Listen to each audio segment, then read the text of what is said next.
wartawan tanpa surat kabar. Itu kan WTS, dulu terkenal tuh kan ada Iya. wartawan bodrek tapi ngakunya wartawan tapi surat kabar mana nggak jelas gitu Iya. kan. Selamat siang, jumpa kembali dengan Profesor Dr. Faisal Santiago, Ketua Program Doktor Hukum Universitas Borobudur. Siang ini kita ketemu dalam jumpa obrolan santai ya mengenai hal-hal yang sedang up to date ya. Siang hari ini kita kedatangan tamu yang sangat istimewa, Bapak Nulis. Siang Pak Dr. Nulis. Siang Prof. Senang sekali saya diajak bicara di sini ya, luar biasa saya bisa diajak ngobrol oleh seorang profesor ya. Yang jelas grade saya kan di bawah Profesor Faisal, jadi kayak disertasi nih Prof. Kayak ujian disertasi jadinya saya. Tapi siang ini ya memang kita akan berbicara mengenai sesuatu yang melatar belakangi profesi dari Pak Nurlis ya. Di samping beliau adalah alumni Doktor Hukum di Universitas Borobudur. Nah, siang ini kita akan berbicara mengenai pers. Siap Prof, siap. Begini Pak Nurlis ya, kita ya seperti reformasi lah ya. Dengan adanya reformasi itu ada kebebasan dari masyarakat ya untuk berpendapat, mengutarakan ya, berserikat dan berkumpul ya seperti penjermaan dari pasal 23 Undang-Undang 45. Begitu juga dengan pers gitu ya. Sejak adanya digital gitu ya dan adanya kebebasan pers juga. Nah, ini juga sepertinya menurut hemat saya gitu ya. Ini sudah terlalu bebas juga gitu ya sehingga banyak kita temuin tulisan-tulisan ya yang baik di media khususnya di media elektronik ini yang menjurus yang sudah tidak berperilaku dengan sesuai dengan etika pers. Bagaimana hal ini menurut Pak Nurlis? Ada beberapa hal yang bisa dilihat dari persoalan terutama ini media siber ya, di era digital. Ada hal yang sangat berpengaruh di sini adalah pengaruh dari digital itu sendiri dengan lahirnya media sosial. Media sosial ini kan produk baru dari era sekarang. Di samping media-media online yang katakanlah pers. Nah, pengaruh dari media sosial ini membuat pers terikut dengan gaya media sosial. Seperti pemberitaan-pemberitaannya dengan bahasa-bahasa yang katakanlah bahasa media sosial. Media sosial ini kan ibarat pasar, Prof. Terminal yang banyak orang dan kemudian berbicara semau-maunya. Di situ nggak ada aturan baku, bukan nggak ada aturan baku, nggak ada aturan tata krama ya. Sehingga hukum yang berlaku di pasar ketika memaki segala macam itu kan hukum pidana sebetulnya. Hukum yang ada di KUHP dan hukum pidana lainnya yang menyangkut tentang baik itu perdata, gugat menggugat. Nah, di pers kan ada hukum tersendiri, ada hukum pers, undang-undang pers katakanlah seperti itu. Nah, sekarang kan menjadi rancu ketika bergabung. Kenapa akhirnya pers terikut dengan media sosial? Di media sosial ini juga ada problem soal clickbait. Mereka itu dengan kalimat-kalimat yang provokatif segala macam kan bebas. Sehingga terjadi clickbait. Orang klik gitu. Orang membaca katakanlah. Orang terprovokasi untuk mengklik. Nah, media siber terikut. Terikut sehingga membuat sering mungkin Prof membaca judul-judul yang provokatif. Kadang nggak sesuai antara judul dengan tubuh berita. Nah, itu pengaruh-pengaruh seperti itu Prof. Nah, kenapa itu terjadi juga pengaruh teknologi karena di situ SEO ada istilahnya sehingga masuk ke pencarian Google.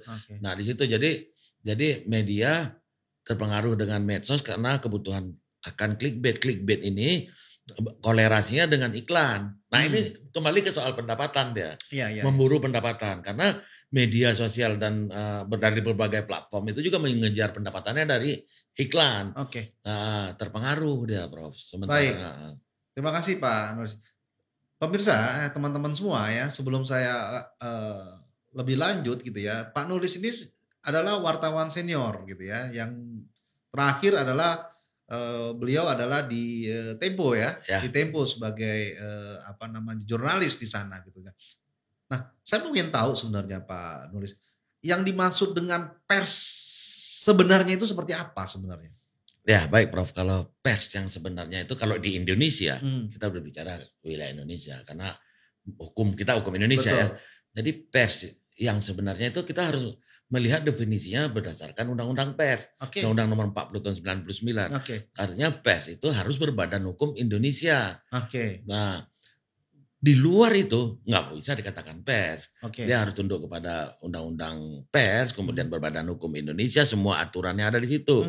Termasuk Dewan Pers juga diatur di situ, semuanya di situ. Itu cukup bagus Undang-Undang Pers sebetulnya, walaupun mesti diupdate di soal digitalnya. Nah, begitu kita masuk ke, kita lihat media. Kalau saya nggak akan menyebut itu pers ketika media menyerupai pers seperti media-media online. Dan ketika saya menulis, saya bisa aja menulis mirip dengan karya jurnalistik karena background saya adalah jurnalis dan saya posting di Facebook. Ataupun saya bikin blog untuk memposting itu. Apakah itu karya jurnalistik? Kan seperti itu jadinya. Itu sering terjadi seperti itu. Apakah itu adalah merupakan jurnalistik, karya dari seorang penulis atau seorang jurnalis yang sesuai dengan ketentuan Undang-Undang Pers? Nah, itu tidak bisa gitu loh. Itu di luar. Artinya kalau umpamanya saya menulis bergaya jurnalis, kemudian memposting di Facebook ataupun di blog ataupun di media online yang belum memiliki badan hukum, yang belum tunduk pada Undang-Undang Pers, itu nggak bisa saya dikatakan karya jurnalistik. Artinya hukum yang berlaku di situ adalah hukum-hukum di luar hukum jurnalistik, hukum pers. Nah, seperti itu, Pak. Jadi itu bukan bagian dari pers sebenarnya. Kalau yang sifatnya adalah seseorang akhirnya semua karena bisa menulis, karena semua orang bisa mengeluarkan pendapat, dia tuliskan dalam bentuk misalkan di blog ya, di Facebook atau di media yang lain, itu bukan merupakan suatu karya jurnalis. Bukan, itu sama aja seperti kita ngobrol di mana, sama status hukumnya sama seperti pamflet. Nah itu sama statusnya. Nah ini juga akan berpengaruh juga soal pertanggungjawabannya. Benar, pertanggungjawaban. Nah akhir-akhir ini jujur saja ya, kalau kita membaca di media, khususnya di media online, sebenarnya saya tuh merasa membaca itu antara ngeri-ngeri sedap. Banyak tulisan-tulisannya itu yang sifatnya memprovokasi. Ya, setelah kita melakukan klarifikasi jauh dari kebenaran. Nah, bagaimana Pak Nurlis melihat hal itu ya dalam kehidupan saat ini? Ya, baik Pak, sebenarnya kan kalau kita mengacu kepada Undang-Undang Pers, itu kehadiran pers di Indonesia itu kan punya cita-cita yang sangat mulia, Prof. Untuk mencerdaskan bangsa, lewat karya-karya jurnalistik juga memberi panduan untuk publik biar ekonominya bagus, kesejahteraan, ya kan seperti itu, Prof. Nah, namun pada kenyataannya kan yang dikejar itu akhirnya kan Prof publik clickbait itu tadi, sehingga dia melakukan apapun. Yang terjadi sekarang akhirnya apa? Pembodohan publik bagi sebagian pers yang menggunakan narasi yang semena-mena, diksi yang semena-mena, yang tidak mencerdaskan. Artinya banyak pers, saya tidak katakan semua, banyak media yang terdaftar di Dewan Pers sekalipun ataupun yang mengikuti Undang-Undang Pers itu juga melakukan hal yang sama dengan media yang lain gitu loh, media yang tidak masuk dalam hukum pers, termasuk umpamanya media abal-abal. Kadang-kadang gini, Prof. Begitu nanti ini kan sebentar lagi mau pemilu. Kita lihat nanti akan hadir pers, media online ataupun media apa yang memihak salah satu calon, kemudian memprovokasi publik. Nah, itu kan politisi ataupun orang-orang yang bertopeng pers untuk mendukung salah satu kandidatnya, itu kan menipu, Prof. Menipu publik. Tadi ada yang menarik, Mas, Mas Nulis ya. Pers abal-abal. Apa tuh yang maksud dengan pers abal-abal gitu? Itu kan perlu juga nih biar teman-teman juga paham tuh ada pers abal-abal itu. Apa maksudnya itu? Ini istilah ini saya justru membacanya dari buku Pak Bagirmanan gitu kan. Profesor Bagirmanan itu ada istilah itu pers abal-abal. Pers abal-abal itu pers yang nggak mentaati kaidah jurnalistik, nggak mempunyai badan hukum dan digunakan untuk memeras. Nah ini sangat banyak, Prof. Dari kebetulan disertasi saya kan mengenai pers di Universitas Borobudur ini program. Nah itu ratusan, itu yang kita teliti yang ada di Dewan Pers. Ada 500 lebih kasus yang seperti itu gitu loh. Nah kemudian ini bagaimana penanganannya? Kadang-kadang polisi ini juga bertanya, ada ini bagaimana menangani, karena dia juga melihat kasus ini apa pidana apa hukum pers kan gitu. Iya. Nah ini pemerasan, murni hanya bertopeng pers sebetulnya. Jadi itu sebenarnya ilegal ya, ilegal. Kalau abal-abal itu bisa kita definisikan ilegal. Ilegal, bahkan penjahat. Karena dia memeras kepala desa, pokoknya dia terbit. Itu kalau pers abal-abal, kalau bagi saya itu penjahat. Karena merusak pers sebetulnya. Dulu kita juga kenal namanya istilahnya tuh wartawan bodrek. Atau wartawan tanpa surat kabar. Wartawan tanpa surat kabar. Itu kan dulu terkenal tuh kan, ada wartawan bodrek tapi ngakunya wartawan tapi surat kabar mana gak jelas gitu ya. Oke. Apakah itu bisa dikategorikan seperti itu? Sama, Bro. Sama. Nah, sering kali mereka ini wartawan bodrek, katakanlah zaman dulu, sekarang media abal-abal, itu mempunyai komunitasnya juga, Bro. Oke. Nah, mempunyai komunitasnya. Saya dulu itu pernah waktu di Tempo itu saya bertugas di rubrik kriminal. Saya penanggung jawab rubrik kriminal. Suatu hari saya itu ke Polda Metro Jaya pas di hari Sabtu. Oke. Di hari Sabtu saya mau wawancarai waktu itu Pak Joko. Dirlantas waktu itu. Oke. Waktu itu. Nah, kemudian di depan pintu beliau itu banyak orang ngantri, Bro. Ya. Ngantri kayak orang terima bantuan gitu. Oke. 100.000. Saya nanya sekali waktu pada petugas itu rame ya. Itu setiap Sabtu, Mas. Apa itu? Itu wartawan semua, Mas. Kaget saya kan. Begitu banyak wartawan. Itu wartawan beneran kan? Enggak, wartawan abal-abal ya butuh bantuan, kita anggap aja seperti itu, ya dikasih, Prof. Okay. Nah, yang jadi masalah kan di sini kenapa hal gitu dipiara seperti itu. Memang niatnya baik untuk membantu ya kan. Tetapi pada efeknya ini kan mereka menjadi terbiasa untuk berbuat seperti itu dan merugikan publik karena mereka berada di ruang publik, Prof. Gitu. Nah, kepentingan pribadi akhirnya ditumpang di wartawan untuk merusak atau mengotori atau menyampahi ruang publik. Oke. Sehingga nanti juga dimintai pertanggungjawabannya juga akan susah gitu ya. Karena berdasarkan dia masuk di ruang publik nanti memberikan berita yang tidak sesuai dengan faktanya, itu menjadi masalah ya. Karena sering kita lihat beberapa media itu juga selalu mencantumkan bahwa jurnalis atau wartawan itu tidak menerima apapun gitu ya, karena independen dan sebagainya. Jadi jangan sampai ternodai. Baik, Pak Nurlis ya, beberapa waktu belakangan ini rame masalah Tempo gitu ya. Siap. Ya, ini coba bayangkan beritanya itu ya akhirnya dipakai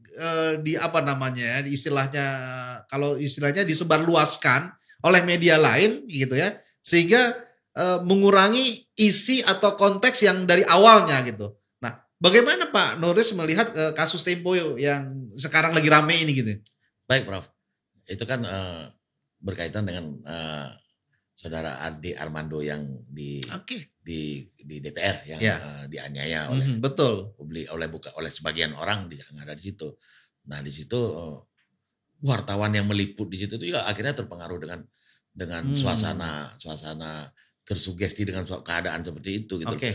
Nah, inilah sebenarnya kejelian seorang wartawan dituntut di situ. Kejelian dan kepribadian wartawan juga. Apakah dia berada sebagai jurnalis ketika berada di situ atau dia memang berada pada salah satu pihak. Di situ bisa dilihat, Prof. Ketika tulisannya seperti apa. Ketika saya menggunakan diksi-diksi tertentu, pilihan kata tertentu, itu langsung mencerminkan saya itu berada di pihak mana. Nah, ketika ini kan persoalannya ketika menulis tentang Ade Armando menangis dan minta ampun. Nah, dua diksi itu sebetulnya. Dua kata itu yang membuat Ade Armando ataupun itu bisa persepsi yang berbeda tuh masalahnya. Walaupun satu kata menangis. Nah, pertanyaannya apakah benar Ade Armando menangis? Kan seperti itu. Karena dari berita tidak ada satupun yang mendeskripsikan Ade Armando menangis. Entah air matanya berlinang atau dia bersimpu atau seperti apa. Yang ada ditulis Ade Armando menangis terseduh-seduh. Nah, ini dan kemudian minta ampun. Minta ampun. Apakah mereka mendengar Ade Armando, wartawan ya maksudnya, wartawan itu mendengar Ade Armando memohon ampun? Harusnya. Itu kutipan seharusnya. Iya, karena dia tidak ada di posisi itu, tidak ada di kejadian itu. Dan ternyata salah gitu loh. Ade Armando nggak pernah menangis, Ade Armando nggak pernah minta ampun. Ternyata yang minta ampun itu yang menolong dia itu loh, salah satu anak muda itu. Dia yang menangis, dia yang memohon ampun sampai ke depan kantor dekat pagar DPR, dan itu ada pengakuan dia, saya lihat di situ. Dan secara logika, saya ulang lagi, dan ini tulisan Tempo ini kemudian kan dikutip oleh media lain. Media lain ada juga yang mendapatkan Ade Armando menangis terseduh-seduh. Lah bagaimana bisa menangis terseduh-seduh? Orang dia tidak ada di lapangan. Dan secara logika Ade Armando sedang dipukuli beramai-ramai itu, bagaimana dia bisa terseduh-seduh? Orang dia sedang sibuk menangkis pukulan bagaimana dia terseduh-seduh? Kalau terseduh-seduh kan anak kecil, seperti kita bayangkan anak kecil baru dimarahin maknya di pinggir di pojok rumah menangis terseduh setelah dimarahin kan. Ya jadi ini kan secara logika itu kan juga logika berbahasa juga nggak kena ya kan. Nah kemudian ternyata juga informasi itu keliru menurut yang saya lihat dari pengakuan Belmondo kalau anak-anak, dan bantahan dari orang-orangnya Ade Armando. Nah Tempo di sini gentleman, dia meminta maaf dan mencabut beritanya. Iya. Ya kan, betul. Dia mencabut beritanya, dia minta maaf, dan Tempo menyadari penggunaan kata-kata yang salah yang tidak pantas lah seperti itu, yang tidak tepat. Dan saya juga sempat mengomentari itu di media sosial itu, bahwa hanya 2 diksi yang saya jelaskan tadi persoalan di Tempo. Persoalan nggak berhenti di situ, Prof. Ternyata kan tulisan Tempo juga dikutip oleh berbagai media dengan narasi yang sama. Tempo udah meminta maaf, dan kalau nggak salah saya mencabut beritanya. Iya dong, mencabut berita. Nah media lain bagaimana yang mengutip ini? Menyiplak. Apakah mereka ada minta maaf dan mengakui pengakuannya seperti apa? Nah kan lucu kalau umpamanya ada media menjiplak Tempo, kemudian Temponya minta maaf dan mencabut, dia masih nongol gitu.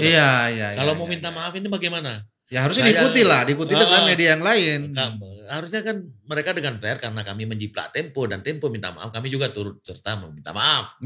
Tapi kan ini nggak dilakukan karena mereka mungkin apakah kebingungan bagaimana meminta maaf karena menjiplak Tempo atau seperti apa. Seperti itu. Nah, saya punya pengalaman di Tempo, Prof. Hal yang hampir mirip. Bahkan saya editornya. Ketika itu wartawan saya di Tangerang itu menulis tentang TKI di Arab. Dia menulis TKI terbaring di rumah sakit, di rumahnya di Tangerang, udah pulang dari Arab dan terlantar. Ya kan? Kemudian saya ditelepon setelah itu terbit di Tempo, ditelepon oleh kedutaan kita di Arab. Telepon ke Tempo, Bro. Ngomong ke saya. Itu TKI itu masih di Arab katanya, belum pulang. Iya kan? Jadi faktanya berbeda. Kan? Nah, saya panggil wartawannya, Prof. Kamu menulisnya dasarnya apa? Ini orangnya ada di Arab, ya kan? Oh, saya kutip Antara katanya. Antara. Terus kamu kutip Antara, kamu nggak menyebut Antara, saya bilang.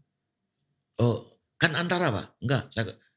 Kita keluarin, Prof. Kita keluarin pada saat itu juga dan minta maaf. Ya kalau di dunia akademik, ilmiah, kita nulis disertasi kan ada footnote. Catatan kaki mengutip harusnya dilakukan seperti itu gitu benar. Oke ya, jadi memang menarik ya dalam dunia pers saat ini yang begitu complicated ya, yang begitu dengan kebebasan, dengan semua sudah diakses ya oleh siapa saja dan seterusnya, menjadikan pers ini adalah memang sangat menggeliat di tahun-tahun digital ini. Nah, terakhir Pak Nurlis, apa sebenarnya saran Anda nih ya sebagai sudah senior di pers gitu ya, memberikan wejangan atau masukan kepada teman-teman kalau menulis itu yang seperti apa gitu. Jadi sebetulnya pers ini kan punya panduan ya. Punya panduan bagaimana menulis untuk pers, untuk karya jurnalistik, karena karya jurnalistik ini kan juga masuk ke akademik. Dia punya jurusan publisistik segala macam. Dia diajarkan di perguruan tinggi termasuk di Sospol segala macam ya. Dan bahkan punya jurusan tersendiri dia. Punya LPDS, punya perguruan tersendiri juga jurnalistik. Jadi teman-teman media ini harus kembalikan itu marwah jurnalistik ke pakemnya. Sehingga dia menjadi jati diri jurnalistik, bukan mengikut media sosial menjadi bukan jurnalistik lagi gitu loh. Baik itu dari segi berbahasa, taat kaedah etika jurnalistik, ya udah ada semua panduannya. Bagaimana cara menulis yang disebut karya jurnalistik itu sudah ada. Dan ruang etika itu berada di diksi sebetulnya, di bahasa. Karena di luar bahasa, ketika saya menjadi nulis berada di mana, itu ketika katakanlah terjadi itu udah nggak bisa dikatakan sebagai dalam sedang bertugas jurnalistik gitu loh. Nah, kembali ke sana dan kemudian semua media yang mengaku dirinya pers ya taat juga hukum pada undang-undang pers, mendirikan badan hukumnya, menjamin kesejahteraan wartawannya, kemudian mendaftar ke Dewan Pers untuk verifikasi gitu loh. Tapi karena dari Dewan Pers ini keberadaannya juga cukup bagus, Prof. Karena dia ini menegakkan etika jurnalis. Dia bukan pembela pers. Enggak semua Dewan Pers ini bukan berarti dia berada di Indonesia ini untuk menjadi pembela pers. Enggak seperti itu. Karena masyarakat melapor ke Dewan Pers. Dan Dewan Pers ini bahkan menghukum pers. Termasuk media-media mainstream yang besar-besar. Udah dihukum oleh Dewan Pers. Untuk minta maaf, untuk apa udah. Nah, kalau pers juga harus paham bahwa ketika Dewan Pers menyidang dan menghukum untuk minta maaf, itu bukan berarti menghentikan proses hukum lain. Itu juga mereka harus paham ketika saya ataupun Prof Faisal enggak senang dengan ini setelah dengan Dewan Pers ada sidang dan diminta disuruh minta maaf dan ralat, bukan berarti kita nggak bisa memilih hukum lain, bisa. Masih bisa. Itu artinya seperti itu. Jadi harus berhati-hati pers. Pers itu harus taat pada kaedah-kaedah jurnalistik dan hukum pers karena pers ini punya tujuan yang mulia sebetulnya tanpa menghentikan sisi bisnisnya pers. Itu kalau pers. Sekarang kalau blogger-blogger gitu kan atau orang-orang yang sering menulis di Facebook gitu kan, itu bagaimana Pak? Apakah juga memang kita harus mentaati undang-undang pers? Padahal dia tidak seorang jurnalis. Padahal dia tidak punya badan hukum pers gitu, media pers gitu kan. Bagaimana ini kalau teman-teman kita yang baru atau adik-adik kita atau siapapun ya yang sering menulis gitu ya, ternyata dari berita itu ya dalam tanda kutip banyak berita bohongnya misalkan. Apakah dia harus dikenakan juga dengan undang-undang pers? Nah ini problemnya. Di mereka itu tidak bisa dikenakan undang-undang pers. Karena mereka itu tidak punya landasan pers kan. Nah mereka itu akhirnya lari ke tindak pidana umum. Tindak pidana umum atau undang-undang ITE. Atau perdata kalau digugat secara perdata. Nah nggak bisa itu mereka berlindung dengan apa kemerdekaan berpendapat. Ataupun hak asasi manusia untuk ngomong di Facebook sesuka hatinya. Karena bagaimanapun hak asasi setiap orang itu kan dilindungi. Pokoknya Prof mengatakan untuk saya nih di Facebook, Pak Prof akan mengatakan saya bebas dong, karena hak asasi manusia, karena kemerdekaan berpendapat. Maka saya akan menjawab, Prof mengatakan diri bebas berpendapat, maka saya akan mengatakan saya juga punya hak, saya juga merdeka dong, saya boleh melapor Prof ke polisi. Kan kemerdekaan saya dalam mengambil keputusan untuk merespon apa yang disampaikan Prof. Nah itu yang harus dipahami oleh pengguna medsos, oleh netizen, bahwa semua yang dilakukan itu, semua yang kita ucapkan di punya jejak digital yang pada satu saat bisa digunakan untuk proses hukum. Itu akan terjadi ketika umpamanya pada satu saat kita terjadi sesuatu dan mungkin pada 1-2 bulan ini masih diabaikan dan kemudian bisa menjadi proses hukum ketika menjadi ada mata rantai pemicu kerusuhan segala macam kan seperti itu, Prof. Gitu. Jadi teman-teman hati-hati ya, walaupun teman-teman itu bukan seorang jurnalis atau bukan bagian dari pers, menulis yang nanti akan mengakibatkan kerugian atau merasa tidak senangnya orang lain itu bisa dituntut secara pidana. Ya, jadi oleh karena itu marilah kita dalam menggunakan media online ya dengan kemajuan teknologi informasi itu dengan memberikan informasi-informasi yang positif dan tidak berbicara berita bohong ya. Nah, ini adalah apa yang telah dikemukakan oleh Dr. Nulis ya pada obrolan santai kita pada siang hari ini. terakhir Pak Nulis, ya closing statement gitu kan. Apa harapan Anda kepada dunia pers pada saat ini? Kalau harapan sih memang sangat tinggi ya pada pers, karena harapan saya pers itu kembalilah ke pers yang murni ya, pers yang punya cita-cita. Yang tidak berpihak ya. Yang tidak berpihak kepada kebenaran ya. Kalau tidak berpihak agak abu-abu juga. Iya, artinya tidak berpihak kepada satu sisi, tapi berpihak kepada suatu yaitu kebenaran. Iya, kebenaran. Dan perjuangkanlah keadilan untuk kebenaran sebetulnya. Nah, keadilan dan kebenaran. Kenapa? Karena pers itu lahir dari rahim reformasi dan demokrasi. Tujuannya untuk memperjuangkan keadilan dan kebenaran. Nah, itu di pundak pers yang menurut saya Cito Raharjo sangat mulia kan. Nah, itu dan kembali saja ke cita-cita mulia itu. Bagaimana jalannya udah dirangkai kok. Navigasinya udah ada. Terus panduannya juga udah ada.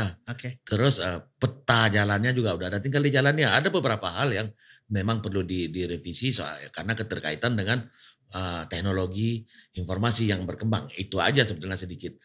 Pers Indonesia luar biasa walaupun tidak sempurna, tidak semulia. Bahkan pers Indonesia bebas. Bahkan Inggris sekalipun itu tidak ada undang-undang pers. Ya. Inggris itu persnya itu sama aja dengan Facebook, dia akan dikenakan pidana segala macam kalau salah. Jadi nggak ada dia perlindungan khusus pada pers. Karena prinsip hukum di Inggris itu memang kebebasan, semua orang sama, presiden apa semua sama, pers juga sama, nggak ada bedanya. Nah di Indonesia kan pers punya tempat yang sangat istimewa. Nah itu sport. Jadi pers punya kesempatan yang istimewa dan diharapkan mampu memperjuangkan keadilan dan kebenaran di Indonesia. Seperti itu, Prof. Baik, itulah ya obrolan santai kita pada siang hari ini. Semoga informasi yang kita bincang pada siang hari ini memberikan informasi, mempunyai nilai plus dan kemanfaatan bagi teman-teman semua. Demikian, sampai jumpa dalam obrolan santai berikutnya. Salam. Salam.